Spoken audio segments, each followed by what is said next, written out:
હોય તો આવું ન થાય ભાઈ.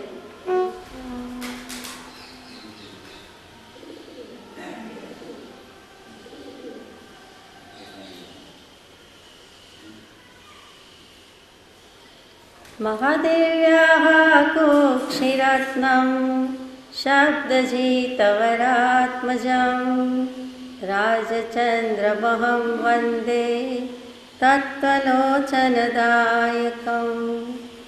નમો દુર્વારરાગદે વૈરિવારનિવારિણે અર્હતે યોગિનાથાય મહાવીરાયતાયિને.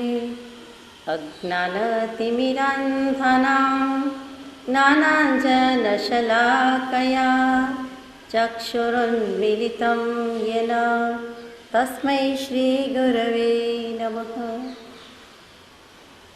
સત્શ્રુતને નમસ્કાર, તારક ત્રિપુટીને નમસ્કાર, અસીમ ઉપકારી આત્માઓને નમસ્કાર, માવિત્રોને નમસ્કાર, માવિત્રો સમાન મુરબ્બીઓ મુમુક્ષુને નમસ્કાર. પરમ કૃપાળુ દેવ પ્રણીત વચનામૃતજી પત્રાંક 19 700 મહાનીતિ અંતર્ગત 255 મહાનીતિની વિચારણા આપણે યથાશક્તિ પૂરી કરી. આજે અત્યારે નીતિ વચન 256. 255મું વચન હતું, કોઈ પ્રકારની તેથી મહત્તા ભોગવું નહીં. ગુરુના કારણે, ગુરુના નામે, ગુરુના નિમિત્તે, ગુરુને મુખ્ય કરીને, ગુરુને આગળ ધરીને એના નામે જે કંઈ લાભ, પુણ્ય, ફાયદો, અગર તો અધિકાર, અગર તો પ્રિવિલેજ કમાવાના હોય એવી કોઈ મહત્તા હું ભોગવું નહીં. પરમ કૃપાળુ દેવને માન્યા છે, પરમ કૃપાળુ દેવને પરમાત્મા સ્થાપ્યા છે, ગુરુ માન્યા છે, ઈષ્ટદેવ માન્યા છે.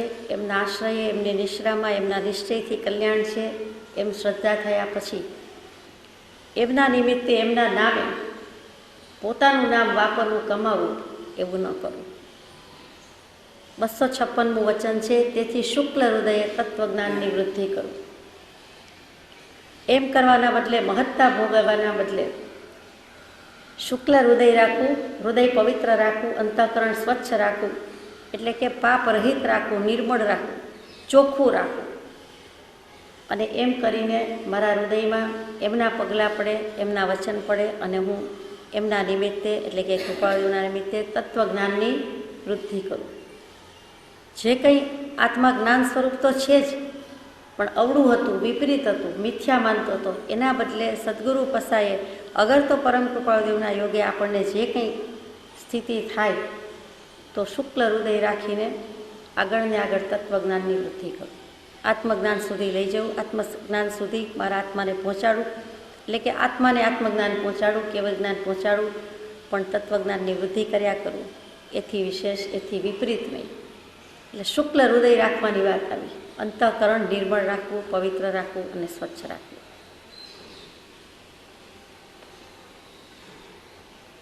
ગુરુનો વિનય કરીએ, ગુરુની ભક્તિ કરીએ, જે અગાઉના છેલ્લા 5 નીતિ વચન આવ્યા તે. એના પછી પરિણામ મળે શું? તો કે પરિણામે આત્મજ્ઞાનની જ પ્રાપ્તિ હોવી જોઈએ. પરિણામમાં આપણે ગુરુનું નામ વાપરીએ એવું બને નહીં. જો શુક્લ હૃદય હોય તો જ આ બને. પરમ કૃપાળુદેવે પણ કહ્યું છે કે શુક્લ અંતઃકરણ વિના મારા કથનને કોણ દાદ આપશે?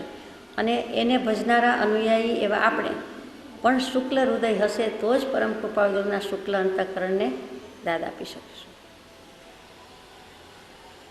નીતિ વચન 257, બંને સ્થિતિ સ્થાપક રાખવું. હૃદયની વાત પૂરી થઈ ગઈ, મનની જ વાત આવી. મન શું છે? મન નામનો કોઈ અવયવ નથી જુદો. આત્માનો ઉપયોગ જ્યારે વિચારવાનું, મનન કરવાનું કામ કરે છે ત્યારે તે મન કહેવાય છે. સ્થિતિસ્થાપક શું? ઇલેસ્ટિસિટી. એક નાનામાં નાનું રબર હોય, એને ખેંચ્યું હોય પણ પાછું એ મૂળ દશામાં આવી જાય કે નહીં? જરાક ખેંચાય, ગમે તેટલું ખેંચાય, તૂટી જાય એ બને, પણ નહીંતર ખેંચાયા પાછું એની મૂળ સ્થિતિમાં એ આવે જ આવે. જળ છે એટલે તૂટી જાય. પણ મૂળ સ્થિતિમાં આવ્યા વિના રહે નહીં. એવી જ રીતે આત્માનો ઉપયોગ તો મૂળ અને શુદ્ધ છે. પોતાના સ્વરૂપ કે સ્વભાવમાં જ આવવાની વાત છે. તો કે હું સ્થિતિસ્થાપક દશામાં મારું મન રાખવું. કેવી રીતે રાખવું? તો કે મન બીજું કાંઈ નથી, ઉપયોગ જ છે. તો એ સંકલ્પ વિકલ્પમાં ન જાય, વિચાર ન કરે, મનન ન કરે, ત્યારે એ પાછું મૂળ સ્થિતિમાં હું લાવી દઉં. એટલે મૂળ સ્થિતિમાં જ રહે, કચરો નીકળી જાય અગર કચરો કરું નહીં. એટલે જે પોતે મૂળ હોય તે સ્વરૂપે રહીએ, તે સ્વભાવે રહીએ. વાત તો આટલી જ છે મોક્ષની, બીજી કાંઈ છે જ નહીં. સ્વભાવમાં રહેવું ને વિભાવથી મુકાવવું એ જૈન પ્રવચનની મુખ્ય આજ્ઞા છે, અને એટલું જ કરવાનું છે. Is this okay? મનને સ્થિતિસ્થાપક રાખવું. સ્થિતિ, સ્થા, જ્યાં ઊભું છે, જ્યાં છે ત્યાં રહી જાય, ત્યાં ટકી જાય, તેનું નામ સ્થિતિસ્થાપક. રબર જ્યાં છે ત્યાં છે, એને ખેંચવામાં આવે છે, પ્રયત્ન કરવામાં આવે છે. એટલે કોઈ વ્યક્તિ કરે છે, એટલે કે નિમિત્ત મળે છે, એટલે એમ ખેંચાય છે, આકર્ષાય છે, રાગદ્વેષ થાય છે, એમ ખેંચાય છે. એ ખેંચાય છે તેમ જીવ ભાવ કરી નાખે છે, વિભાવ પરભાવ કરે છે, એટલે રાગદ્વેષ રૂપી આકર્ષણ થાય છે, ખેંચાય છે.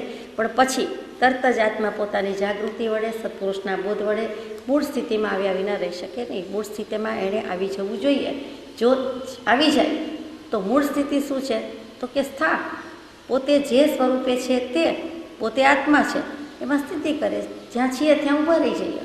ક્યાંક આપણે ઊભા હોઈએ, દોડીએ, આડાવડા થઈએ, પછી ક્યાંક તો ધરતી જમીન કે જેના ઉપર આપણા પગ ટેકવેલા છે, ટકેલા છે, એ તો ખરું ને. એટલું તો આપણું સ્થાન છે ને ત્યાં. જે બે પગ જેટલી જગ્યા રોકે છે તે સ્થાન ઉપર આપણે ઊભેલા છીએ. પછી ગમે ત્યાં પડી જઈએ, ચાલતા હોય, દોડતા હોય, પાછા મૂળ પર આવી જઈએ કે નહીં? તો જ્યાં બે પગ સ્થિતિ કરે છે તે સ્થિતિસ્થાપક દશા થઈ, કે ત્યાં આવી જાય. તો કે વિભાવ પરભાવ ન કરે, જ્યાં છે ત્યાં આવી જાય, ટકી જાય. કેટલી સુંદર વાત, કેટલી સ્વાભાવિક વાત છે. મનને સ્થિતિસ્થાપક દશા, મનને સ્થિતિસ્થાપક રાખવું. મન કહેતા ઉપયોગ જ છે. ફરીથી એક વખત કહી દઉં કે આત્માનો ઉપયોગ જ જ્યારે વિચાર કરવાનું, મનન કરવાનું કામ કરે છે ત્યારે મન કહેવાય છે. બાકી એ મન કહેવાતું નથી. એટલે મનનો રોલ ન ભજવે, સંકલ્પ વિકલ્પ ન કરે, વિચાર વિકલ્પ ન કરે, વિભાવ પ્રભાવ ન કરે, તો આત્માનો ઉપયોગ આત્મામાં જ છે. એટલે તે એ સ્થિતિસ્થાપકતા લઈ લીધી, એણે સ્વીકારી લીધી, એમાં ઊભો રહી ગયો, એમાં બેસી ગયો.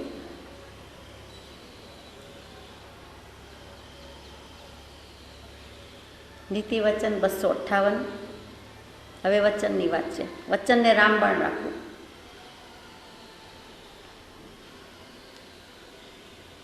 મનને સ્થિતિસ્થાપક રાખવું તો વચનને રામબાણ રાખવું.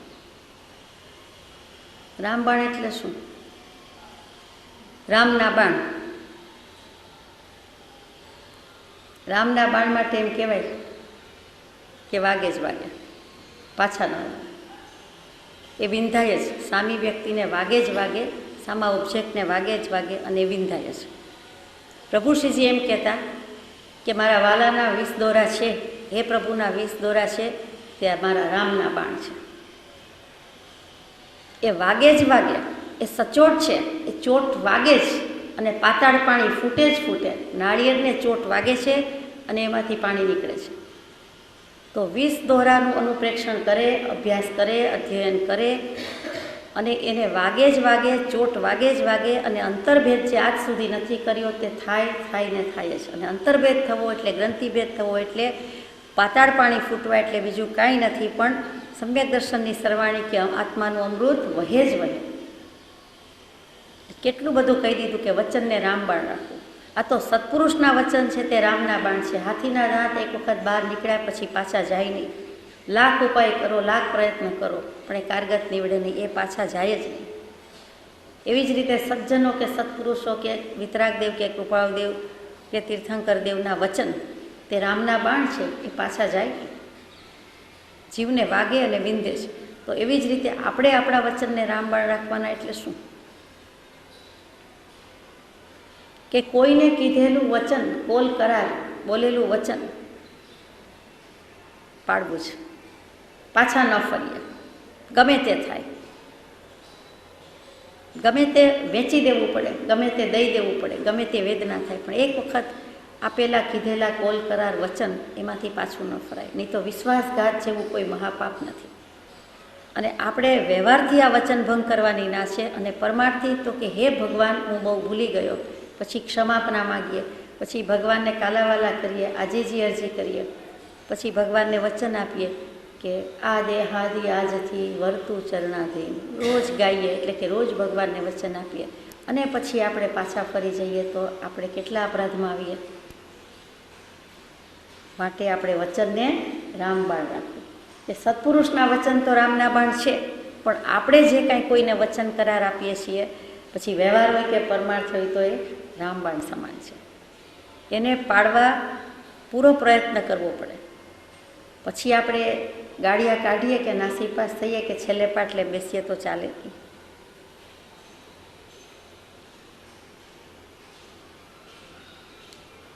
નીતિ વચન 259. કાયાને કુર્મરૂપ રાખવું.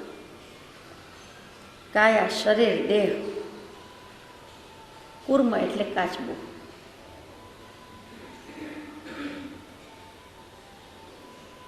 કેટલાક કાચબા જળ ઉપર રહે, જળમાં રહે, કેટલાક સ્થળમાં રહે. આપને વધારે ખબર હશે.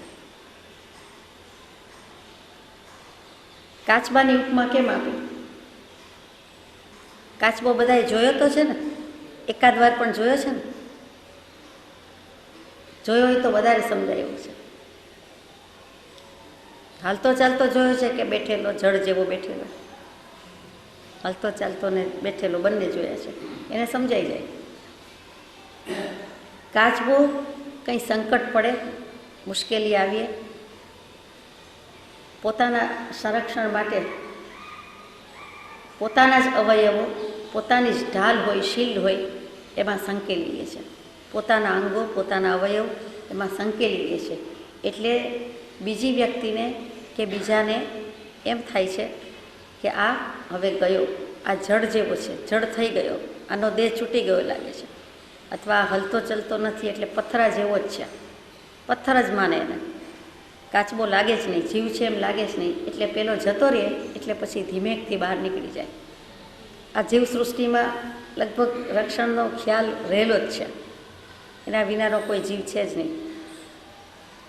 આપણે આમાંથી શું બોધ છે? તો કે જેમ કાચબો પોતાના અંગો સંકેલી લે છે, એમ મનુષ્યો, જીવો, આપણે 5 ઇન્દ્રિયોને ગમે ત્યારે એના વિષયોને સંકેલી લેવા જોઈએ, જેથી કરીને આત્માનું કલ્યાણ થાય. હૃદયને કુર્મરૂપ રાખવું. જ્યારે જ્યારે તકલીફ લાગે, જ્યારે જ્યારે વિપત્તિ આવે, તો કે જ્યારે શું, અમે તો ભગવાન આદિવ્યાધિ ઉપાધિમાં જ બેઠેલા છીએ. અમારે તો ત્રિવિધ તાપને 5 ઇન્દ્રિયના વિષયને 4 કસાયની ચોકી પહેરો ને બધું બહુ જ છે. આવું જ છે, આપણી ભાષામાં ચોકડી એન્ડ કંપની જ છે.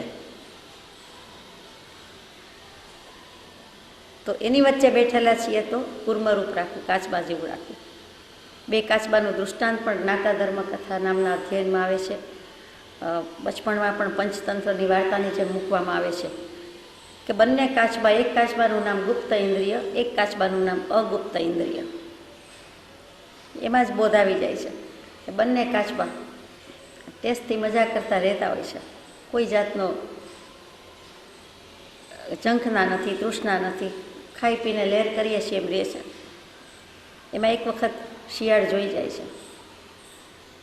એટલે હવે લાગ્યું, હવે ઉત્પાદી આવી, એમ થયું કે નિરાંતથી જીવતા હતા, ઊંઘતા હતા, પણ હવે આ શિયાળ આવ્યું છે, આપણને મૂકશે નહીં. એટલે જે ગુપ્ત ઇન્દ્રિય છે એ પોતાની 5 ઇન્દ્રિયો અવયવો સંકેલી લે છે.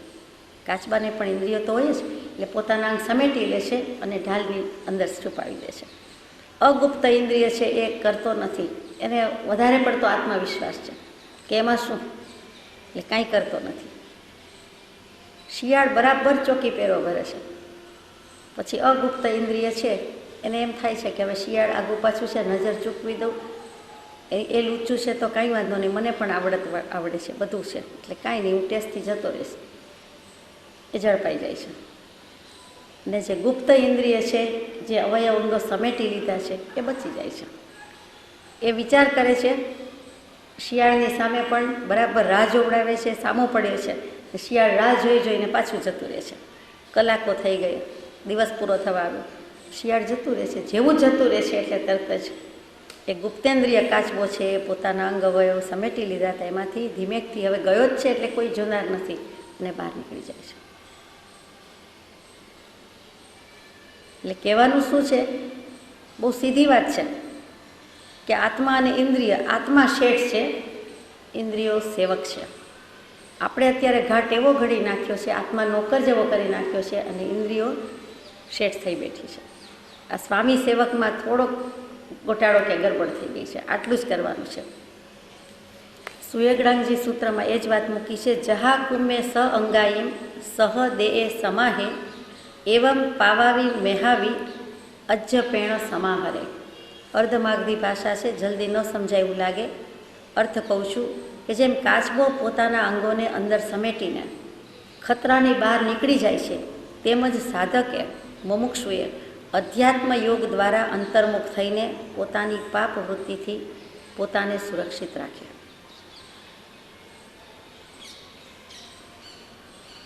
કેવો મજાનો બોધ આપ્યો છે, કાચબા જેવું રાખવું, કાયાને કુર્મરૂપ રાખવું. શરીરની વાત હતી, અવયવ અંગોની વાત હતી, એ સમેટી શકે છે. ટૂંકમાં 5 ઇન્દ્રિયના વિષયમાંથી વિરક્ત થઈએ, એમાં ન જઈએ, એને સંકોચપૂર્વક રાખીએ તો કુર્મ જેવું રાખવું. પછીનું વચન છે 260, હૃદયને ભ્રમરરૂપ રાખવું.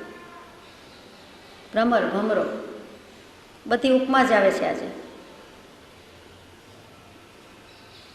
ભમરો શું કરે તો કે 10 વૈકાલિકજી સૂત્રમાં ગાથા છે, જહાદુ પુફસ દુમેસુ ભમરો આવી રસમ નય પુફમ કિલા નહીં અણુપીવીમ સુનેહમે. જેવી રીતે એક એક વૃક્ષ ઉપરથી, એક એક પ્લાન્ટ ઉપરથી ભમરો ફૂલના રસને ચૂસી લે છે અને ભેગું કરે છે, એક જ ફૂલ પાસેથી લેતો નથી, અનેક પાસેથી લે છે.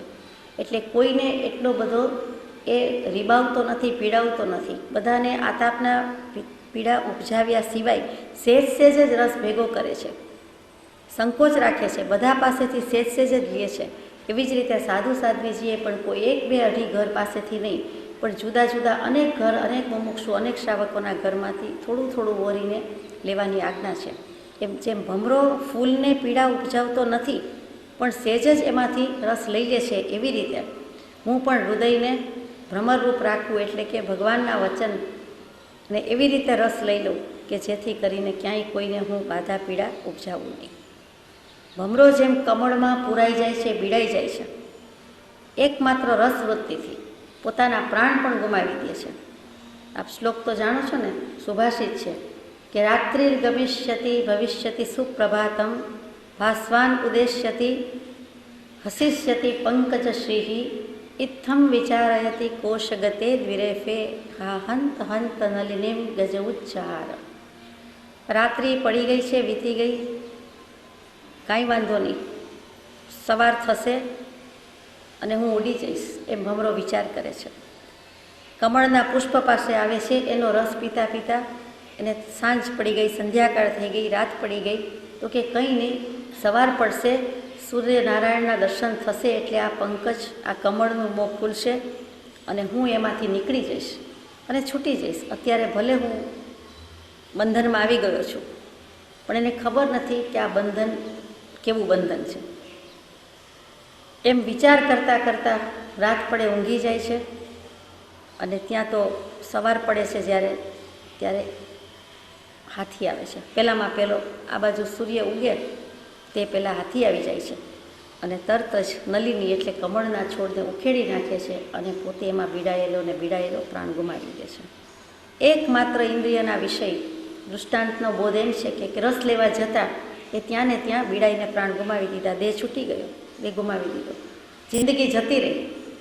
આપણે આવા જીન ભગવાન, વિતરાગ ભગવાન, બીજા મહાવીરના વચનમાં, એના બોધમાં એનો રસ પીતા પીતા જો આપણા પ્રાણ પણ છૂટે, ગાઈએ તો છીએ જ કે ભક્તિ કરતા છૂટે મારા પ્રાણ પ્રભુ એવું માગું છું, તો કે હું પણ હૃદયને એવું ભ્રમરરૂપ રાખું કે એ ભમરાએ તો ભલે પ્રાણ છોડી દીધા, અમે પણ દેહ છોડી દઈએ તો પણ ભગવાનના નામ સાથે, બોધ સાથે, મંત્ર સ્મરણ સાથે છોડી દઈએ. એ હૃદયને ભ્રમરરૂપ રાખવું.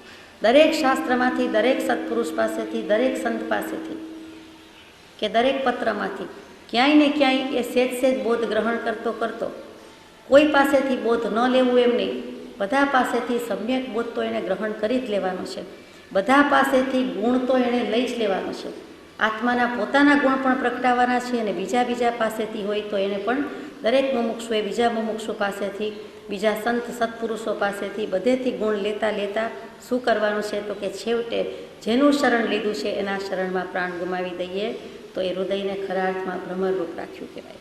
બૃહદ આલોચનામાં પણ આપણે ગાઈએ છીએ કે મુજ મન જીન પદ કમળ મેં મુજ મન ભ્રમર વસાયા, મારો મનરૂપી ભ્રમર એમાં જ વસેલું રહીએ તો કેવું સારું.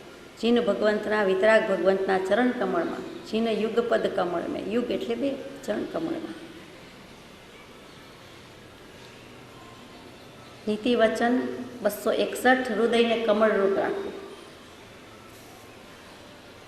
કમળ શું કરે? ભ્રમર ઉપરથી કમળ આવ્યું. ભમર જેવું રાખવું, હવે કે કમળ જેવું રાખવું. કમળથી પાણીની શોભા કે પાણીથી કમળની શોભા?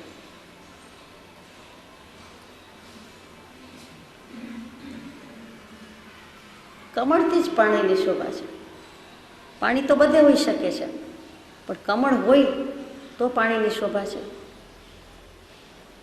કમ અલતી ઇતિ કમલ.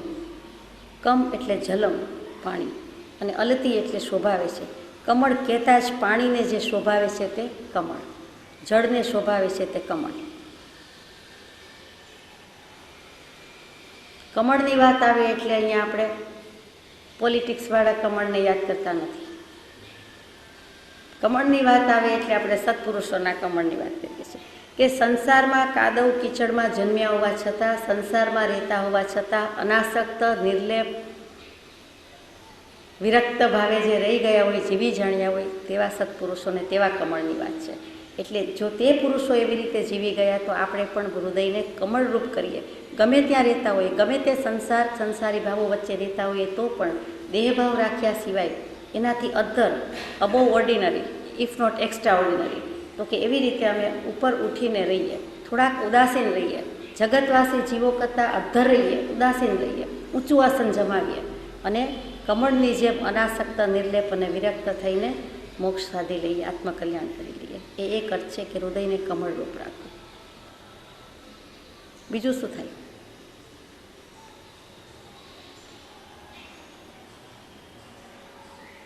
તમારે કોઈને કાંઈ કહેવાનું જ નથી, મારે જ કહેવાનું છે. વનમે લાગે છે તો કે જહા પોમમ જલમ જાયમ નોવ લિપ્પઈ વારિણા તોય લિપ્પઈ વારિણા એવમ અલિત્તમ કામે હિમ તમ વયમ પૂમમ માહણ. જે વાત થઈ છે પણ જરાક જુદી રીતે છે કે જેમ કમળની દાંડલી સ્થિર હોય છે એમ આપણે મૂળ ગુણને પ્રગટાવી રહીએ. શ્રાવકના મૂળ ગુણ કયા છે? સાધુના પણ મૂળ ગુણ હોય તો કે એની દાંડી સ્થિર હોય છે, એવી રીતે અમે પણ મૂળ ગુણને પ્રગટાવી લઈએ. પછી વચ્ચેનું જે કેસર છે તે પ્રમાણે રહીએ. એ ઉત્તર ગુણ એને કીધા. વચ્ચે જે કેસર જેવું હોય છે, કેસર જ એને કહેવાય, તો કે ઉત્તર ગુણ પ્રગટાવી લઈએ. પછી અનાસક્તિને નિર્લેપતાની વાત આવી અને પછી ક્યાં કરીએ તો કે સરોવરમાં કમળ હોય. જોકે મેં તો સરોવર સિવાય પણ જોયું છે, આપે જોયું હશે, પણ સરોવરમાં તો હોય જ. એક તળાવની પાળે હોય, ગંદી જેટલી જગ્યા હોય ને, અસ્વચ્છ કહેવાય, ગંદી કહેવાય, એવામાં જ હોય. સરોવર તો ઘણું સારું કહેવાય. તો કે જે હોય તે અમે તો શુદ્ધ જ્ઞાનના સરોવરમાં રહ્યા કરીએ કે ડૂબ્યા કરીએ. હૃદયને કમળરૂપ રાખવાનું હોય છે. એટલે શુદ્ધ જ્ઞાનના સરોવરમાં જેમ કમળ ઉગે અથવા કોઈ પણ સરોવરમાં કમળ ઉગે તેમ અમારું હૃદય કમળ પણ અમે શુદ્ધ જ્ઞાનમાં સરોવરમાં લઈ જઈએ. અને જીનેશ્વર દેવરૂપી સૂર્યના દર્શન થાય, વિતરાગ દેવરૂપી સૂર્યના દર્શન થાય. એ સૂર્યના દર્શન તો સવારે થાય, સૂર્ય તો સવારે જ ઉગે એટલે, પણ અમારે કેવળ જ્ઞાનરૂપી ભાસ્કર કે સૂર્ય જેણે પ્રગટાવ્યો છે એવા વિતરાગ દેવ પરમાત્મા તો ગમે ત્યારે દર્શન થાય. એમનો બોધ, એમના વચન, એમની મુદ્રા તો 24 કલાક દિન રાત કોઈ પણ સંયોગોમાં અને જ્યાં પણ હોઈએ ત્યાં સાથે ન લઈ ગયા હોઈએ, ચિત્રપટજી, પ્રતિમાજી ન હોય તો આપણા હૃદય કમળમાં પ્રતિષ્ઠા કરી હોય, સ્થાપ્યા હોય તો આપણી સાથે ને સાથે છે. એટલે હૃદયને કમળરૂપ રાખવું. એ દેવોને માર્બલના, ગ્રેનાઇટના કમળ ઉપર સત્પુરુષોને બિરાજમાન કરીએ એ તો સીધી સાદી વાત છે, પણ અમે તો અમારા હૃદય કમળમાં બિરાજમાન કરીએ, હૃદયના કમળ ઉપર એમને આસન આપીએ. એટલે એવા હૃદયને અમે એવા કમળરૂપ રાખીએ. અને છેલ્લું કહી દઉં કે કમળરૂપ રાખે એટલે એમાં મુમુક્ષુ છે ભમરોય થયો અને મુમુક્ષુ કમળ પણ થયું. આગલું વચન એમ આવ્યું કે હૃદયને કમળરૂપ રાખવું, પથ્થરરૂપ રાખવું, પથ્થરની પણ ભ્રમરરૂપ રાખવું. પછી એમ આવ્યું કે હૃદયને કમળરૂપ રાખવું, એટલે બંને થયા. નીતિ વચન 262, હૃદયને પથ્થરરૂપ રાખવું.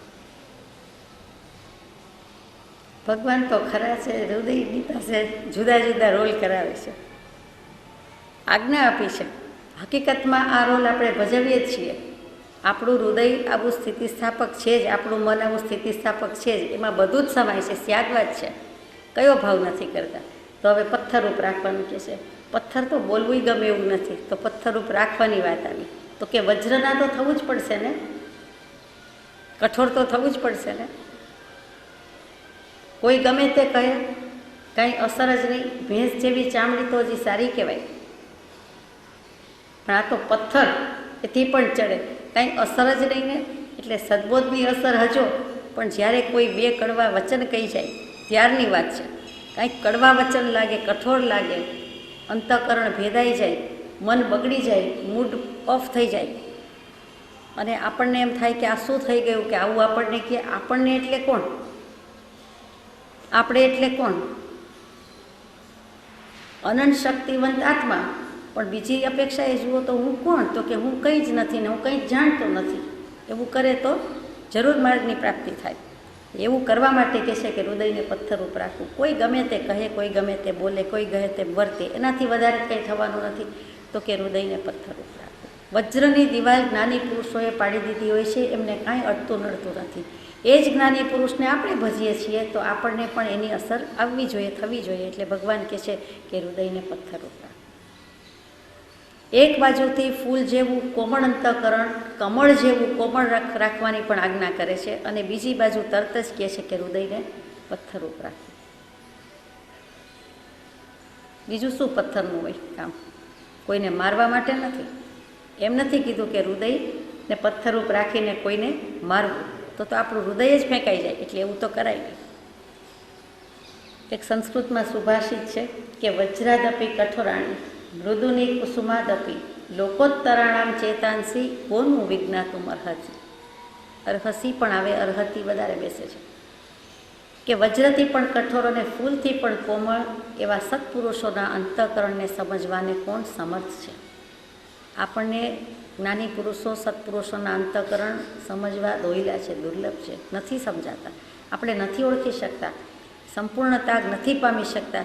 જે દિવસે જે વખતે સંપૂર્ણતા પામી શકીએ, યથાર્થ ઓળખાણ થાય, એમનું અંતઃકરણ પરખાય, તો આપણે પણ તેમના જેવા થયા કહેવાય. જ્ઞાનીને ભજે છે, યથાર્થ ભજે છે, તે તેવો થાય છે. આપણે કૃપાળુદેવનું યથાર્થ ઓળખાણ ત્યારે જ કહેવાય કે આપણે કૃપાળુદેવ જેવા જ્ઞાની થઈએ, યથાર્થ જ્ઞાની થઈએ, ત્યારે યથાર્થ ઓળખાણ થયું કહેવાય. નીતિવચન 263, હૃદયને લીંબુરૂપ રાખવું.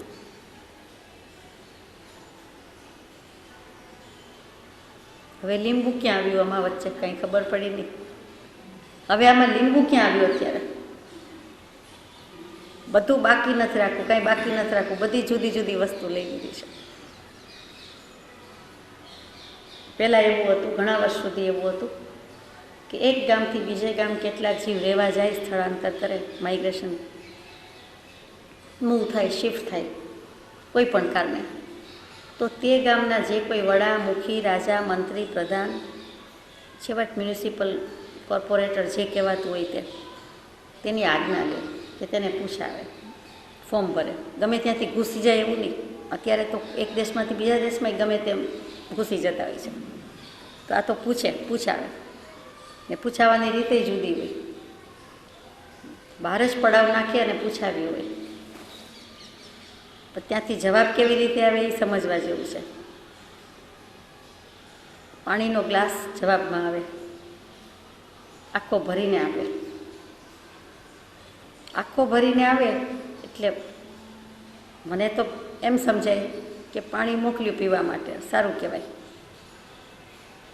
પણ એમાં જવાબ એ આવ્યો કે આવશું જ, આખો પાણીનો ગ્લાસ ભરેલ પછી જગ્યા નથી, તમને પ્રવેશ આપવામાં આવતો નથી.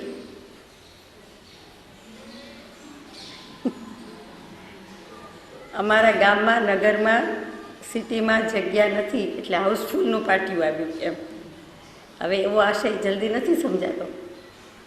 અને જો જગ્યા હોય, ખાલી હોય, તો એવી રીતે ગ્લાસ ભરીને આવે.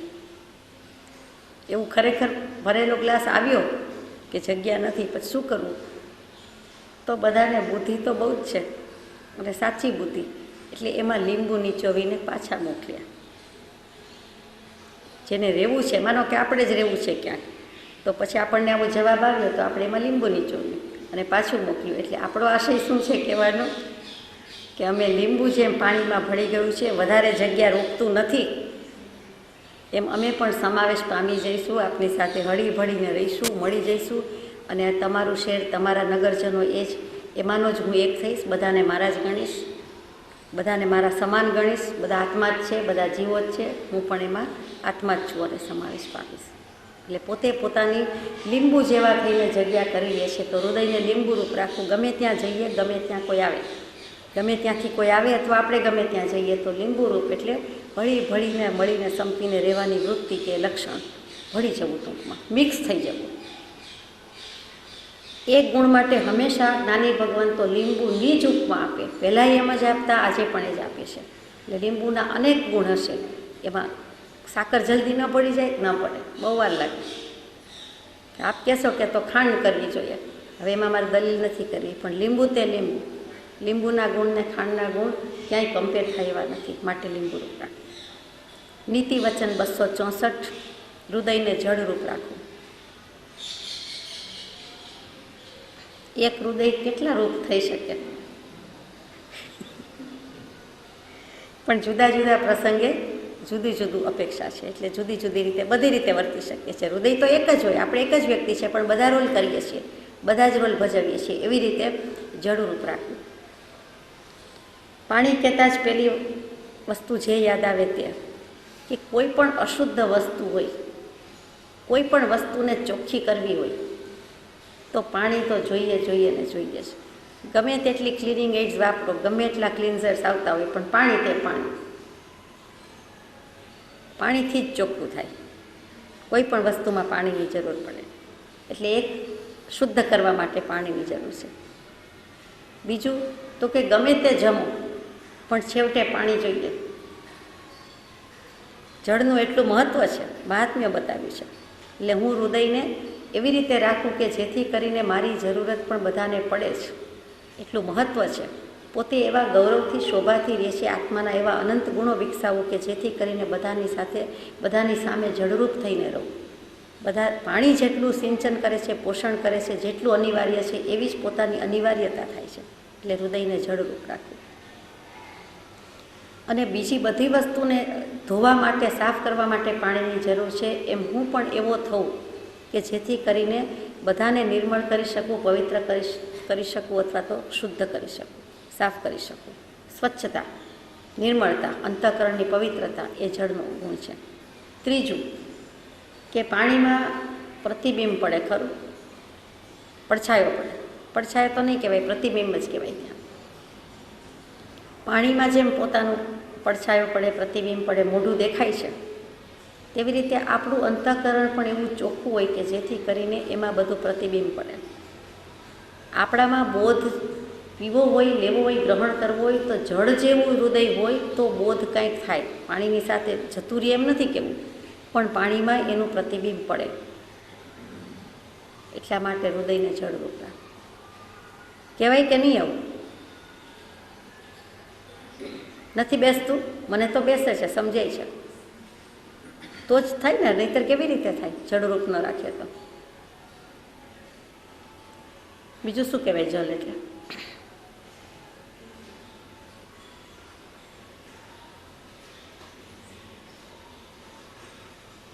અહીં સંભળાય એવું કહેશો પ્લીઝ? શીતળ. પાણી સ્વભાવે શીતળ છે. ગમે તેટલું ગરમ કરવામાં આવે તો પણ એનો સ્વભાવ શીતળતાનો છે, એટલે ઠંડુ જ થઈ જાય. એટલે હૃદયને આપણે જળરૂપ રાખવાનું એટલે શું? ગુસ્સો નહીં કરવાનો, ક્રોધ નહીં કરવાનો, એમ શીતળ જ રાખવાનું. સાચી વાત છે, ખોટું નથી. એટલે હૃદયને જળરૂપ રાખવું. જ્યાં જ્યાં પાણીના જ્યારે જ્યારે જેટલા જેટલા લાભ જણાય તે બધા જ હૃદયને જળરૂપ રાખવામાં આવી જાય છે.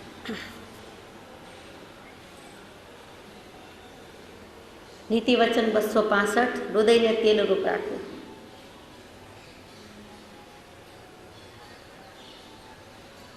જળની એક વાત કહી દઉં પહેલાં, કે પાણી સ્થિર હોય તો જ એમાં પ્રતિબિંબ પડે. હલબલતું પાણી હોય તો કાંઈ પ્રતિબિંબ પડે નહીં. તેમ બીજી સમજણ પછી કહીશ, જ્યારે ચિત્તે સ્થિર થઈશ. એટલે આપણું મન સ્થિર કરવાનું છે, હૃદયને જળરૂપ રાખવાનું છે. એટલા માટે કે એ કંઈક સ્થિર દશાને પામે, એનો ઉપયોગ સ્થિર થાય તો પ્રતિબિંબ પડે. પોતે કંઈક મન ઠેકાણે હોય તો સત્પુરુષનો બોધ સાંભળવો ગમે, ગ્રહણ કરવો ગમે, નહીંતર નહીં.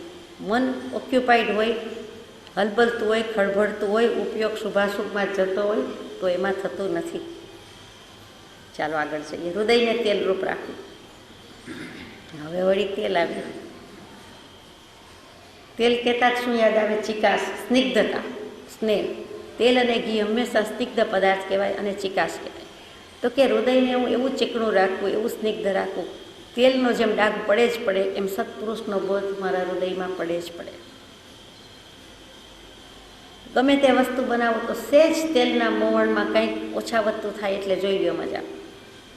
એક તો એટલું મોટી વસ્તુ હોય, મોટી ક્વોન્ટિટી હોય, વધુ ક્વોન્ટિટી હોય તો પણ સહેજ પણ મોવણ જ, એનું નામ જ મોણ જેને કહીએ છીએ, થોડુંક જ હોય, પણ એની કિંમત કેટલી આપણે જાણીએ છીએ.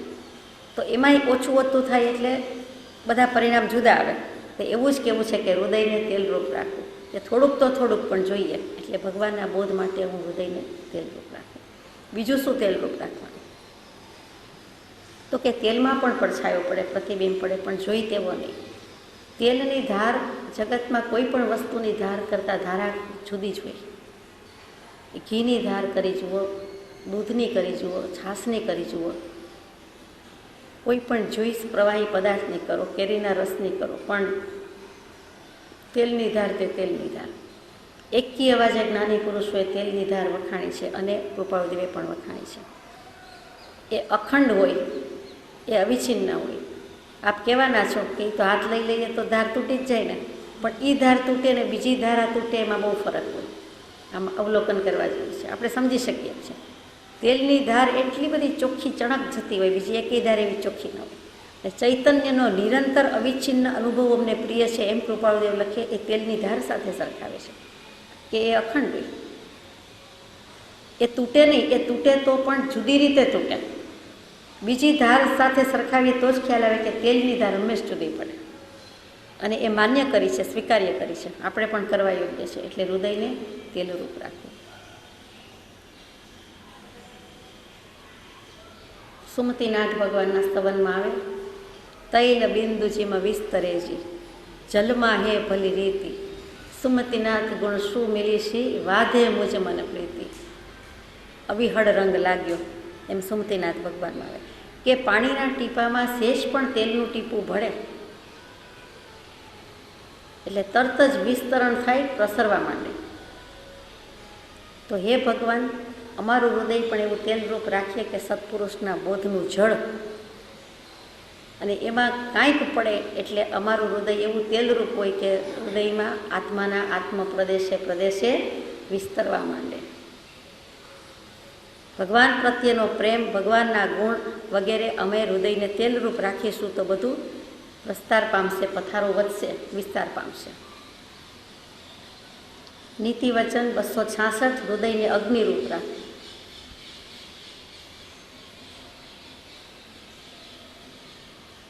ખરા છે ભગવાન, કૃપાળદેવ ખરું લખે, ખરું કરવાનું કહે છે. અગ્નિરૂપ રાખવું તો બધાને દજાડાય તો કે હા, કર્મને જેટલાને આવવું હોય એટલાને આવી જાઓ, ભોજાય. અમે લઈને બેઠા છીએ, પ્રભુશ્રીજી કે ફરસી લઈને બેઠા છીએ, કર્મ આવો આવો, બધા આવો, સપરિવાર આવો, સાગમટે આવો. અમે ફરસી લઈને જ બેઠા છીએ, કર્મને કાપવાના છીએ, કર્મને નાશ કરવાના છીએ. આવી જાઓ, ખપાવી દેવાના છીએ. જૈન દર્શનમાં મારવું, ભણવું કાપવું બોલતા લખતા પણ ઉપયોગમાં લે છે. શાક કાપવું એમ નહીં કહે, શાક સમારવું, શાક મોડવું, શાક વીણવું, શાક સુધારવું, જે કંઈ સ્થિતિમાં છે એમાં સુધારો કરવો એમ સુધારવું બોલે, પણ કાપવું નહીં બોલે. કોઈ વસ્તુને મારો નહીં કહે. માં હણો શબ્દ ના કરનાર તોય વિચાર થાય કે માંડ માંડ એવું લખાઈ બોલાઈ જાય. ઘણો ઉપયોગ છે, સૂક્ષ્મ ઉપયોગ રાખવામાં આવે છે. તો અગ્નિરૂપ રાખો કે અગ્નિ જેમ કોઈ પણ ઈંધણ નાખો અને જેમ જેમ પ્રજ્વલિત થતું જાય તેમ તે બીજી વસ્તુને બાળતું જાય, નાશ પામતું જાય, એવી રીતે મારા પણ કર્મરૂપી ઈંધણ કયો કે જે કયો તે જેટલું આવવા હોય એટલે આવી જાય, અને આ હૃદયને હું અગ્નિરૂપ રાખીશ એટલે બધા બળીને ભસ્મીભૂત થઈ જશે.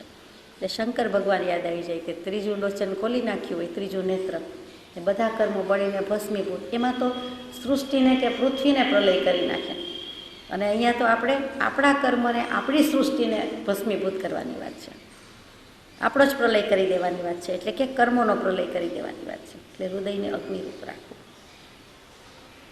આપણે અગ્નિ એટલે આગ કરી નાખીએ છીએ એવા અર્થમાં ઘટાવીએ છીએ, પણ અગ્નિ પવિત્ર છે. અગ્નિની સાક્ષીએ ઘણા બધા પ્રસંગો થતા હોય છે, એટલે અગ્નિને પવિત્ર માન્યો છે. અગ્નિ દેવતા પણ કહેવાય છે, અગ્નિ એક દેવ છે એમ પણ કહેવાય. એટલે અહીંયા હૃદયને અગ્નિરૂપ રાખવું એટલે ત્યાં પવિત્રતાનો અહેસાસ પણ કરાવવો છે, એ પણ લક્ષ કરાવવો છે. નીતિ વચન 267 હૃદયને આદર્શરૂપ રાખવું. આદર્શ એટલે અરીસો, આઈનો, દર્પણ, કાચ. ઘણા એમ કે કાચમાં જોઈ આવો, કાચ શું ખબર પડે નહીં. કાચ એટલે અરીસો, આરસી, આદર્શ સંસ્કૃતમાં, અને દર્પણ. એવું રાખવું, એમાં જોવાની વાત નથી, હૃદયને એવું રાખવું. અરીસામાં જેમ પ્રતિબિંબ ઝળક્યા વિના રહેતું નથી. જે પણ વસ્તુ મૂકો, જે પણ ઓબ્જેક્ટ મૂકો, વ્યક્તિ, વસ્તુ, કંઈ પણ મૂકો તો એમાં ઝળહળી ઉઠે છે, એનું પ્રતિબિંબ પડે જ છે. અને કેવું પડે છે તો કે જેવું હોય તેવું પડે છે. વસ્તુ જેવી હોય તેવી જ 100% પડે છે. આમાં ચોખ્ખો કે અચોખ્ખો લખ્યું નથી, સ્વચ્છ અસ્વચ્છ આદર્શ લખ્યું નથી. જો ચોખ્ખો અરીસો હોય તો એકદમ જેમ છે તેમ સારું પડે છે, અને જો સહેજ કે ઘણો ગંદો મેલો દેખાય નહીં એવો એકદમ સ્પોટ એન્ડ સ્ટેઇન બધું હોય તો કાંઈ પડતું નથી, જોઈ તેવું દેખાતું નથી. પણ જો ચોખ્ખો હોય તો જેમ છે તેમ પડે છે. એટલે અહીંયા ચોખ્ખો અધ્યાર છે, આપણે સમજી જવાનું છે કે આપણે એવો રાખવાનો છે કે હૃદયને આદર્શરૂપ રાખવું એટલે અરીસા જેવું ચોખ્ખું રાખવું, ચળકતું રાખવું, કે જેથી વસ્તુ જેમ છે તેમ તેમાં પ્રતિબિંબ પડે. વસ્તુ તો જેમ છે તેમ પછી દેખાશે, વ્યક્તિ પછી દેખાશે, પણ ભગવાનનો બોધ જેમ છે તેમ જ આપણા અંતઃકરણમાં ચોટે. આપણા અંતઃકરણમાં ધીસ થેટ, આડું અવળું ઊભું બધું ભરેલું હોય, બીજા અનેક બોધને સંઘરીને બેઠા હોય, બીજા અનેક સત્પુરુષને રાખીને બેઠા હોય તો ભગવાનની જગ્યા થતી નથી. તો એનું પ્રતિબિંબને વચ્ચે આવરણ આવી જાય છે. આપણે તો હૃદયને એવું અરીસારૂપ રાખવું છે કે જેમાં કૃપાદેવનું, સત્પુરુષોનું જેમ છે તેમ પ્રતિબિંબ પડે, એમના બોધને આપણે ઝીલવો છે, જેમ છે તેમ દેખાય. એટલે એવો ચોખ્ખો ચણક રાખવાનો છે. નીતિ વચન 268 હૃદયને સમુદ્રરૂપ રાખવું. હવે દરિયાભાઈને યાદ કર્યા છે. સમુદ્ર કહેતા જ એની વિશાળતા, એની અનંતતા, એની ગંભીરતાનું આપણને લક્ષ થાય. બોલ્યા નથી કે આ 3 ગુણ તો આપણને સામા જ દેખાય કે આમ જ છે. તો મારું હૃદય પણ એ ભગવાન હું એવું વિશાળ રાખું, એમાં બધું સમાય, બધા માટે એમાં રૂમ છે, અવકાશ છે, સ્પેસ છે. કોઈ વ્યક્તિ માટે જગ્યા નથી એવું નથી, એટલી વિશાળતા આપણા ભગવાને, આપણા કૃપાળુ દેવે એટલી વિશાળતા દાખવી છે. દર્શન શટે સમાય છે, વિચારતા વિસ્તારથી સંશય રહે ન કાંઈ. તો બધી જ રીતે, બધી બાબતમાં એટલો ઉદાર મના પુરુષ, એટલો વિશાળ દિલનો, એટલો મધ્યસ્થ, અને એના અનુયાયી એવા આપણે, એમાં એટલી વિશાળતા, મધ્યસ્થતા, તટસ્થતા ન હોય તો અનુયાયી કેવડાવવાને આપણે યોગ્ય નથી. એટલે અહીંયા લખી દીધું કે હૃદયને સમુદ્રરૂપ રાખવું. એટલી વિશાળતા, એની ઊંડાઈ પણ એટલી, ડેપ્થ પણ એટલું છે. માત્ર વ્યાપક છે એટલું નથી, મોટો છે એટલું નથી, પણ એનું ઊંડાણ પણ એટલું છે, ઘણું ડેપ્થ. એને જ ગંભીરતા કહી છે. એવી ગંભીરતાની વાત પહેલાં થઈ ગઈ છે કે એવી ગંભીરતા કે રોષ કે તોષ મોઢા પર જણાય નહીં, હૃદયમાંય ન જણાય, અને મુખ ઉપર પણ કોઈ વાતથી, કોઈ વસ્તુથી હર્ષિત થઈ જઈને મોઢું ફૂલાવી દઈએ એવું પણ નહીં, ખુશી ખુશી થઈ જાય એવું પણ નહીં, અને કોઈ પણ સંયોગ હોય, દુનિયા આખીનો પ્રલય થઈ જાય તોય શું, ડટ્ટણસો પટ્ટણ થઈ જાય તોય શું, આપણું ધનોત્પન્ન થઈ જાય તોય શું, પણ આપણામાં કોઈ ફરક ન પડે. તો કે રોષ કે તોષના કોઈ ભાવમાં અંતઃકરણમાં કોઈ ગોબો ન પડે, કોઈ ફરક ન પડે, તો એને ગંભીરતા કહેવાય. એવી ગંભીરતા એમાંથી અંશે તો થાય, તો કે એવી ગંભીરતા, એવી વિશાળતા, એવી ગહનતા. અને આપને એ ખ્યાલ હશે કે સમુદ્રના તળિયે મોટામાં મોટો એક અગ્નિ હોય છે, વડવાનલ કહેવાય છે, કે જે બધું બાળીને ભસ્મીભૂત કરી નાખે, સબમરીનને ડૂબાડી દે અને ખાઈ જાય, જે કયો તે. દરિયાના પેટાળમાં કયો એટલે એમ થાય કે સ્ટીમરને ઉપર દેખાય તે સ્ટીમર તરતી હોય તે, અને એને પણ લઈ લે, નાશ કરે, પકડી લે, આંચકી લે, તો એ કોણ? તો કે સબમરીન. તો કે એને પણ ખાઈ જાય એવું શું? તો કે આનલ, અગ્નિ. સમુદ્રના કોઈ પણ સમુદ્રના જેટલો મોટો એટલો અગ્નિ મોટો, એના પેટાળમાં, એના તળિયામાં આ અગ્નિ રહેલો જ છે ને છે. સર્વજ્ઞ પુરુષોએ જોયો છે, કહ્યું છે, અને સંસ્કૃત સાહિત્યમાં પણ એની નોંધ છે. એનું નામ છે વડવાનલ. એ બધું બાળીને ભસ્મીભૂત કરી શકે. પાણીના તળિયે રહેલો છે તો પણ બધું બાળી શકે છે. એટલે એવી રીતે હું પણ હૃદયને સમુદ્રરૂપ રાખું કે ગમે તેટલા સમુદ્રના બધા જ ગુણ હોય, તો સમુદ્રના બધા ગુણની સાથે સાથે એના પેટાળમાં, તળિયામાં જે અગ્નિ રહેલો છે, તેમ ધ્યાનરૂપી અગ્નિ મારી પાસે જ છે. પ્રગટાવવું ત્યારે વાત, અને પ્રગટાવવું તો વાત. એટલે એવું મારે કરવું છે. પછી 269 છે, વચનને અમૃતરૂપ રાખવું. હવે હૃદય ઉપરથી આપણે વચન પર આવ્યા. ભગવાનના વચન અમૃત તુલ્ય હોય તો એની સામે બરોબરી ન થાય તો કાંઈ નહીં, પણ એની સામે કાંઈક ટક્કર લઈ શકીએ. એટલા માટે આપણા વચનને પણ આપણે અમૃતરૂપ રાખવું પડે કે નહીં. જેટલી મીઠાશ, જેટલી નરમાશ, જેટલી કુણાશ, તેટલું અમૃતમયતાના અંશ વધારે. અમૃત એટલે શું? તો કે મરી ન જાય તેવું, અમર રહે છે તેવું. હવે મરવાનું શું છે? તો કે ક્ષણે ક્ષણે, સમય સમયે ભાવમરણ કરે છે. વિભાવ છે, તો કે વિભાવ પરભાવ વિનાનું વચન તો એ અમૃત છે. સ્વભાવ સહિતનું, નિજ ઉપયોગ સહિતનું. રાગ દ્વેષ ન હોય ત્યારે જ અમૃત વચન નીકળે. જેટલા જેટલા રાગ દ્વેષના અંશ ઓછા, જેટલા જેટલા કલુષિત પરિણામ ઓછા, ત્યારે જ વાણીમાં એટલી મીઠાશ આવે, નહીં તો હોઈ શકે નહીં.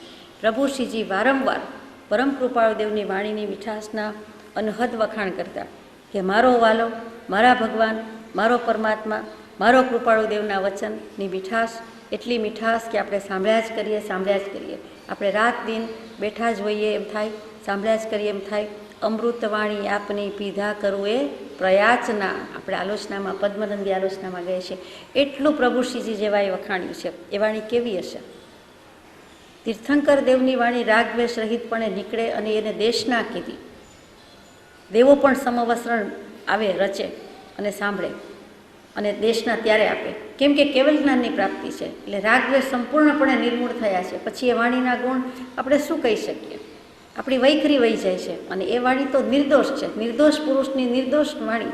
એટલે તો મંગલાચરણમાં આપણે અનંત અનંત ભાવ ભેદથી ભરેલી ભલી અનંત અનંત નય નિક્ષેપે વ્યાખ્યાન છે. જીનેશ્વરની વાણીનો મહિમા, વિતરાગની વાણીનો મહિમાને ભગવાને મંગલાચરણમાં મૂકી દીધી છે.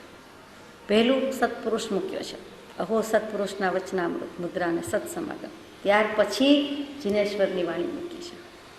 પહેલી સત્પુરુષના વચનામૃત મૂક્યા, પછી જીનેશ્વરની વાણી મૂકી છે. એટલે એટલી મીઠાશ હતી કે પ્રભુ શ્રીજીને એમ થાય કે અમે જે કંઈ બોલીએ છીએ એ તો ખારાશ છે, એ તો ખારું છે, પણ મારો વાલો તો બહુ મીઠું બોલતો.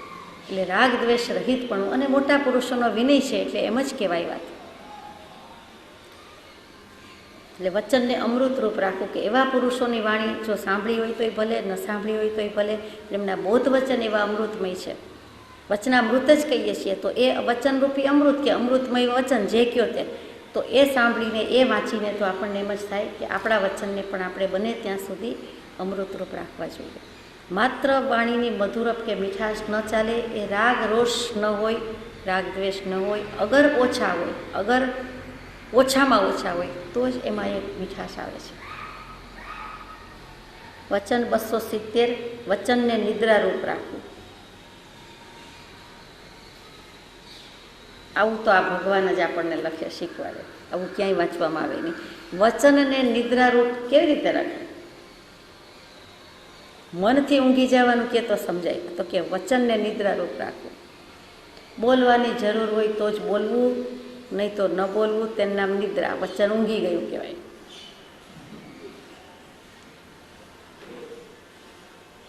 જ્યાં જ્યાં જે યોગ્ય છે તહા સમજવું તે. જ્યારે ખરેખર જરૂર હોય ત્યારે જ બોલવું, તેટલું જ બોલવું, તેટલી મર્યાદિત માત્રામાં બોલવું, કલ્યાણ થાય તેમ બોલવું, સત્ય પણ કરુણામય બોલવું. ઘણા બધા વચનના ગુણ ભગવાને અગાઉ આ નીતિમાં જણાવી દીધા છે, એટલે આપણે વિશેષ લેતા નથી. આ બધા જ ગુણો હોય ત્યારે કહેવાય કે વચનને નિદ્રારૂપ રાખવું. મૌન થઈ જવું એમ નથી લખ્યું, પણ ઊંઘાડી દેવા. એટલે આપણે જાણે બોલતા આવડતું જ નથી, આપણે એમ કહીએ ને કે ચાલો ઝીપર લગાવી દઈએ, તો કે તાળું મારી દઈએ, એટલે બોલવું નહીં. પણ એમાંય વ્યંગ છે, વિનોદ છે, કટાક્ષ છે, કોઈ વાર કસાઈ ભાવ છે, ચાલો હવે મારે કંઈ બોલવું જ નથી, એ ન ચાલે. પણ સાંભળતા હોવા છતાં ખરેખર મનથી પણ બોલવું નથી, અને વચનથી પણ જાણે કે ઊંઘી જ ગયા છીએ, નકામું. અને બધાને આવડે છે વ્યવહારમાં, જ્યારે અભિપ્રાય ન આપવો હોય, જવાબ ન આપવો હોય, ત્યારે ઊંઘી ગયા જેવું જ બધાને આવડે છે. પણ વ્યવહારમાં, પરમાર્થમાં પણ વચનને નિદ્રારૂપ રાખવું. કોઈની નિંદા કરવાની આવે, અસદ ભાષણ આવે, અસદ વચન સાંભળવાનું આવે, અસદ બોધ આવે, અસદ ગુરુ આવે, ત્યારે પણ મારા વચનને હું નિદ્રારૂપ રાખવું. વ્યવહારમાં નિદ્રારૂપ રાખે છે એમાં તો કોઈ વાર કર્મય બાંધે છે, પણ આ પરમાર્થમાં જો રાખશે તો કર્મ નહીં બાંધે. લાભનું કારણ થશે, હિતનું કારણ થશે. એટલે વચનને નિદ્રારૂપ રાખવું. આમ પણ ભગવાને સમાધિ શતકમાં ફરમાવી દીધું છે કે વ્યવહારમાં જાગે છે ને પરમાર્થમાં કોણ જાગે છે. વ્યવહારમાં સૂતો છે, નિદ્રારૂપ છે, એ પરમાર્થમાં જાગતો છે, જાગે છે, જાગૃત છે.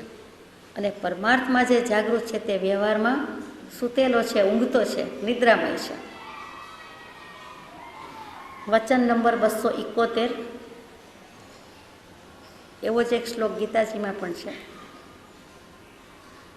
વચનને તૃષારૂપ રાખવું. 271. હવે ઊંઘાડી દે તો ન ચાલે, વચનને તરસરૂપ રાખવાનું છે કે હે ભગવાન, તમે ગમે તેટલી વાણી પીરસો, અમે તો તમારા વચનના તરસ્યા જ છીએ. અને આપણું વચન પણ એવું હોવું જોઈએ કે કોઈની તરસ છીપે નહીં, એટલે કે તરસ્યો ને તરસ્યો રહે, એ તરસ લાગે તેવું વચન હોવું જોઈએ. વચનને તૃષારૂપ લાગવું એટલે કે તરસ જન્માવવું. જો હોય તો છીપાવવું, અને સામાજીવને ન હોય તો જન્માવવું. તૃષાતુરને પાયાની મહેનત કરજો, કૃપાળુદેવનું એક વચન છે.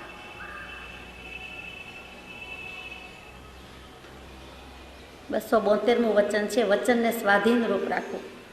એ શું? સ્વાધીન એટલે તો પોતાને વશ, પોતાના અંકુશમાં હોય તે, પોતે નિયમન કરી જાણે તે. તો કે મારું વચન પણ એવું રાખવું કે મારો એના પર કંટ્રોલ હોય, નિયમન હોય. ઘણીવાર કહીએ ને બોલતા બોલાઈ ગયું. અરે પણ બોલતા બોલાઈ કેવી રીતે જાય? આપણે બોલીએ તો બોલાઈ જાય ને. તો કે લખતા લખાઈ ગયું, કહેતા કહેવાઈ ગયું. તો કહેવાઈ ગયું તો ત્યારે ને ત્યારે પાછું ખેંચી લેવું જોઈએ, કે પસ્તાવો કરવો જોઈએ અથવા સ્પષ્ટતા કરવી જોઈએ. ઘણા કાળે એનું પરિણામ આવે ત્યારે કે એ વખતે બોલતા બોલાઈ ગયું, મારાથી કહેવાઈ ગયું. એમ નહીં, વચનને સ્વાધીન રાખવું. મને મનવશ હોય કે નહીં, પણ વચન તો મનની ગતિ કરતાં ધીમું જાય છે. મનની ગતિ તો આપણને ખબર છે, ઈચ્છો ન ઈચ્છો તોય દોડવા માંડી હોય. એની પાસે અશ્વની ગતિ પણ ઓછી છે, બધાની ગતિ ઓછી છે. ચંચળતામાં એને મરકટ મન સાથે સરખાવ્યું છે, અને દોડવામાં એને અશ્વ સાથે સરખાવ્યું છે, પણ એનાથી તો ક્યાંય એની અધિક છે. તો અહીંયા એમ કહી દીધું કે હું સ્વાધીન રૂપ રાખું. એટલે મનની ગતિ તો આપણો કંટ્રોલ નથી, માનો કે, પણ વચન ઉપર આપણો કંટ્રોલ જરૂર છે. કે બોલતા કેટલાક સમય જાય છે વચ્ચે, એક સેજ વિચાર કરે છે અને સેજ બોલે છે. એ સેજ અને બોલે છે એટલું કહીએ ત્યાં અસંખ્યાત સમય જતા રહે છે. એક આંખ એક પાપડનો પલકારો મારે ત્યાં અસંખ્યાત સમય જતા રહે છે. તો આવા એક એક અક્ષર શબ્દ બોલવામાં તો ઘણો સમય જાય છે. તો એ સમય જતો હોવાથી આપણને વિચારવાનો અવકાશ રહે છે. એની બદલે વગર વિચારીએ તરત જ ધાણી ફૂટે એમ બોલવા માંડીએ ફટાફટ, તો કે વચન એ સ્વાધીન નથી, પોતાના અંકુશમાં નથી, પોતાને વશ નથી, નિરંકુશપણે અમર્યાદપણે બોલાઈ જાય છે. તો એવું અમારે કરવું નથી, વચનને સ્વાધીન રૂપ રાખવું. આ તો સમજાય એવી વાત છે, એટલે ઘણા મૌન રાખતા હોય છે.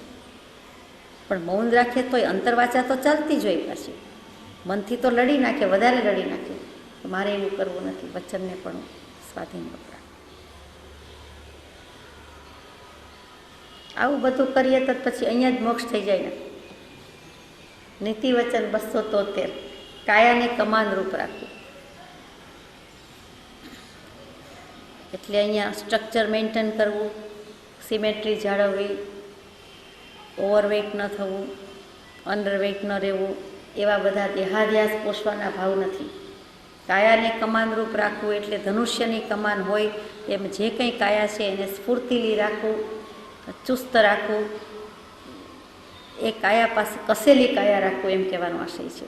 એ કાયાને જમવાનું મળે તોય શું, ન મળે તોય શું. એ કાયાને વેલ્વેટનો ટચ હોય તોય શું, અને ખરબચડામાં ખરબચડી જમીન પર રહેવાનું, સૂવાનું, બેસવાનું હોય તોય શું. 10 ડગલા ચાલવાનું હોય તોય ભલે, અને 5 માઇલ ચાલવાનું હોય તોય ચાલી નાખીએ. તો કે કાયાને કમાનરૂપ રાખવું. 1 કલાક કાયદેસર કરવાનું હોય તોય ભલે, અને 2 મિનિટ કેસો તોય ભલે. બેસીને કરવાનો કેસો પદ્માસન મુદ્રામાં તોય ભલે, જીન મુદ્રામાં, ઊભા કાયદેસર મુદ્રામાં કેસો તોય ભલે. મુમુક્ષુને કોઈ વસ્તુ વિના ન ચાલે એવું ન હોવું જોઈએ. દરેક વસ્તુ વિના ચાલે, કોઈ પણ વસ્તુ વિના ચાલે એવું હોવું જોઈએ. એ મુમુક્ષુ કહેવાય. આટલું હોવું જ જોઈએ, આટલું ગમે જ, આટલું ભાવે જ, આટલું જોઈએ જ એવું ન હોય. તો અહીંયા પણ કાયા પાસેથી પણ અપેક્ષા છે કે આ ન થાય, આ ફાવે નહીં, આ અનુકૂળ નથી, આ પ્રતિકૂળ છે, વગેરે ભાવોની કાયાને કમાનરૂપ રાખવું. બ્રહ્મચારીજીએ કાયાને કમાનરૂપ રાખી હતી. પ્રભુશ્રીજીએ નહોતી રાખી, કૃપાળદેવે નહોતી રાખી એમ કહેવાનો આશય નથી, પણ એના પ્રસંગો જેમણે પ્રત્યક્ષ દર્શન કર્યા છે, જોયું છે, એ બધા પાસેથી સાંભળ્યું છે, એટલે આપણને ખબર છે. 2-2.5 કલાકની ઊંઘ વર્ષો સુધી લેવી એટલે શું? માત્ર 2-2.5 કલાકની ઊંઘ વર્ષોના વર્ષો સુધી. એક આંખ ગુમાવી દીધી તો વર્ષો સુધી કોઈ જાણે નહીં કે એક આંખ નથી. આટલું વાંચવાનું, આટલું વિચારવાનું, આટલું લખવાનું, તો પણ 2 વર્ષ સુધી જણાવેલું નથી. પછી પણ જણાવ્યું છે એવું નથી. પૂછવામાં આવ્યું, કંઈક કહેવામાં આવ્યું તો જ્ઞાની પુરુષ જૂઠું પણ બોલે નહીં. એટલા માટે કહેવું પડ્યું, ત્યારે ખબર પડી. બીજી બધી રીતે એવી રીતે કાયોત્સર કરી શકતા, એવી રીતે ધ્યાન કરી શકતા, કૂવાના થાળ પર કાયોત્સર કરતા. આ બધું શું છે? તો કે કસેલી કાયા હતી, એ કમાનરૂપ રાખેલી હતી. નીતિ વચન 274, કાયાને ચંચળ રૂપ રાખવું. હવે ચંચળતા સ્વીકારી. મનને ચંચળ રાખવાની ના, હૃદયને ચંચળ રાખવાની ના, કાયાને ચંચળ રૂપ રાખવાની હા. કે બેઠા તો બેઠા જ રહીએ 20 કલાક સુધી, ઊભા તો ઊભા જ રહીએ જડ થઈ જાય ત્યાં સુધી. કહ્યું હતું ને કે જેટલી સામાક થાય એટલી સારી, જેટલી આસન સ્થિરતા હોય એટલી સારું. આસન જઈ તો આપે જ કીધો હતો, એટલે પછી એક પ્રકારે જ કર્યા કરે તો એમ પણ નહીં. એને ચંચળ રાખવું, એને ફરતી ફરતી બરાબર રાખવું, ઇન ઓર્ડર, વર્કિંગ કન્ડિશનમાં બરોબર હોય એવી રાખવું, એટલે કે ચંચળ રાખવું. એટલે સ્થિર થઈ જવાનું કે એક જગ્યાએ બેઠા રહેવાનું કે ઊભા રહેવાનું કે ઊંઘી જવાનું એમ નથી, પણ કાયાને પણ ચંચળ રૂપ રાખવું. નીતિ વચન 275, કાયાને નિરપરાધી રાખવું. અપરાધ તો જીવ બહુ કરે છે. અપરાધ શબ્દ જ છે જોવા જેવો, સાંભળવા જેવો કે વિચારવા જેવો. કે રાધ એટલે આરાધના કરે એમાં, કે રાધ, એના ઉપરથી આરાધના શબ્દ આવ્યો. એટલે આરાધના ન થઈ શકે, સમ્યક પ્રકારે આરાધના ન થઈ શકે, તે બધું જ અપરાધમાં જાય. આરાધના અને વિરાધના 2 એક્સ્ટ્રીમ થયા. વિરાધના થાય તો આપણે એને વિરાધનાના ભાંગામાં નાખી દઈએ, પણ ન આરાધના થાય, ન વિરાધના થાય. અથવા તો આરાધના અલ્પાંશે હોય, નહીં જેવી હોય, વિરાધના વિશેષ હોય, તો ત્યાં આપણે કહીએ છીએ અપરાધ. એટલે કાયાને નિરપરાધી રાખવું એટલે બીજું કંઈ નહીં, પણ હું કાયાથી જીવ હિંસા, જીવ જંતુનું જે કંઈ દોષ લાગે તે ન કરું. એટલે મનથી દોષની વાત આવી ગઈ, વચનથી દોષની વાત આવી ગઈ, હવે કાયાને લીધેલી છે. એટલે કાયાથી કોઈને દુઃખ ન પહોંચાડવું. આપણે કહીએ ને મન વચન કાયાથી કંઈ દુઃખ પહોંચાડ્યું હોય તો કે અહીંયા મન વચનની વાત નહીં, પણ એકલી કાયા. આ ઉઠવા બેસવામાં ક્યાંય પણ જૈના જતના ન રહે, યત્ના ન રહે, તો કોઈ જીવજંતુ નાશ પામે છે. તો ત્યાં કાયા વડે દોષ લાગ્યો. મનથી પણ ભાવ નહોતો, વચનથી પણ નહોતો, પણ કાયાથી લાગ્યો. અજાણતા કે જાણતા. હમણાં જાણીને ચાલતા ચાલતા જઈશું તો જે જીવહિંસા લાગશે તો એ જાણી બૂજીને જ છે ને, અજાણતા નથી કે ચાલવું તો પડશે જ ને. પણ એ વખતે કાયાને દોષ લાગે છે, કાયાના કારણે દોષ લાગે છે. મનના કે વચનના નિમિત્ત નથી, એ વખતે કાયાના નિમિત્ત છે. સહજાત્મ સ્વરૂપ.